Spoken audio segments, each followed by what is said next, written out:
سڵاو هاوڕێیان پرسیارێکتان لێ دەکەم ئەگەر بکرێ وەڵام بدەنەوە مەمنونتان دەبم. کەسێک هەیە بە ناوی دابان ئەحمەد کوردە یان باوکی ڕیفراندوم. ئەم کەسە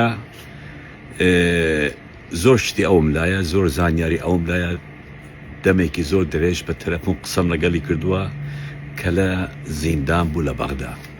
ئەم کەسە هەڵبەت فێلێکی زۆر گەورەی کردووە لە کوردستان و بەردەوامیشە لە فێرە و ئێستاش دەنگۆیەکەیە کە لە کەرکووک ویسۆرە دەستگیری کەم بەڵام ڕای کردووە.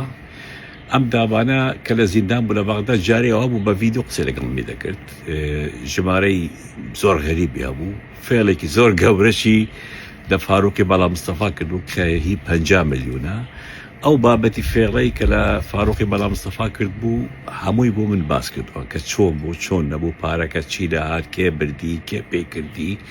هەڵبەت لەو قسانێکە من و ئەو دەکەین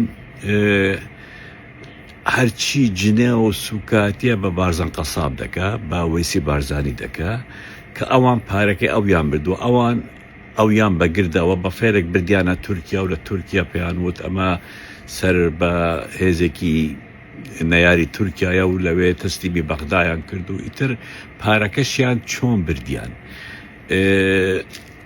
پرسیارەکەم لێرە ئەوەیە، ئایا ئەم دەنگانە ئەم گفتوگوانەی من و ئەو بەڕێی ئێوە بڵاوی کەم یان بڵاوی دەکەم؟ چونکە ئەو کوڕە کە بەربوو لە زیندان، هەڵبەت ئەویش بە سەفقەیەک بەربوو پێش ساڵێک ساڵ و نیوەک، چوویتە سەر هەمان ڕێچکەی خۆی کۆن، فێڵە خەڵدەکە، شت دەکە تا کوتایی. بەڵام دەنگێکی یەکجاری ئەوم هەیە کە من ئەو قسە دەکەین، باز دەکە کە مافیەکانی هەولێرکێنە، چ بەرپرسێک مافیایە، چ بەرپرسێک دزە، چون پارەکانی وەرگرتووە.